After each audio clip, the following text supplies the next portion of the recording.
Spent the weekend doing stuff with kids and a charity event I was involved in on Saturday, which was a fun weekend. But I got into these conversations with people who are watching Reacher season two or have watched it, and this one guy cornered me and he'd seen one of my other videos about it. And Reacher season two is based off of this book. And the guy was like, "Oh my God, the book was so much better than the streaming series."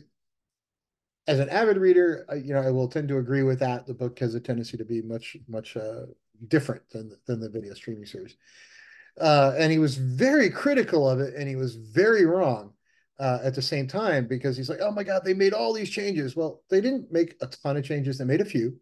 But one of the things they added was the flashbacks to Reacher's time in the military with his unit, and he was like, "They just it took me out. I had to stop watching after episode three or something." It took me out of the mystery. I'm like, well, guys, dude, come on, really have those flashbacks? One thing everybody has to remember when you're looking at a book versus a streaming series or a movie, and I'm a fan of all of them, depending on which one it is that they're different, right? A book is different than a 2 hour and 3 hour movie or 90-minute movie. It's different than an 8 or 10 part streaming series. They are different forms of entertainment.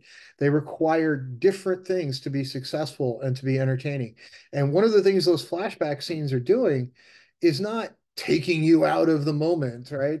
What it's doing is building up this guy so that people understand him better because not everybody's read 17 different Reacher books, okay?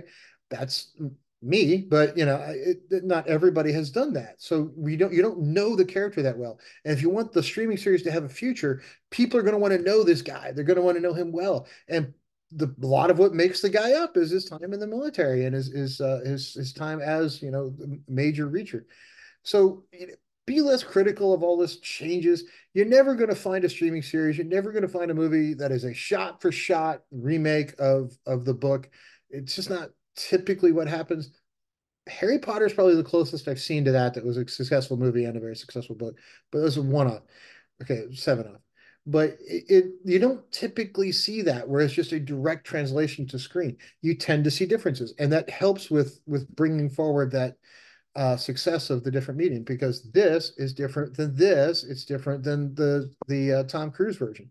So chill out. I know there's always going to be a switch, always going to be different in one form versus another. That's why you can still get these so you can read it for yourself and enjoy it. If this is not for you, pick this up and read it again. That's all there is to it. There's nothing saying you have to be a fan of both. You can be a fan of one or the other, but don't be hypercritical about any little tiny change that was made. It's just a different form of entertainment, and those changes become necessary to be successful in the long run. And I, for one, hope the show lasts a lot, 6, 10 seasons. I really hope it does have that kind of longevity because I really dig the Reacher character. But without that sort of building of the universe, without that building of the backstory, people who haven't read these are going to kind of grow bored of it, right? So I think it's nice to get people into his head a little bit, and part of that is those flashbacks to the military. So I really enjoyed season one and season two. I enjoy the books. They are different, and there's reasons for that. So I think it's one of the best translations of a character to screen that I've come across in a long time. So uh, wasn't a huge fan of the movies, but it's not because of Tom Cruise, just because you can't really take one of these and boil it into 90 minutes. It's too complicated for that. Um, and Tom Cruise is too small to pull off Reacher as a character. It just doesn't work.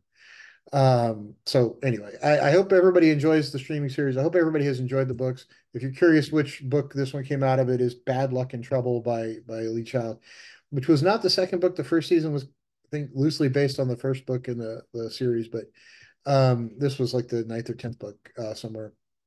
But it's a great translation. So I hope everybody watches it and enjoys it. And we'll see you on the next video.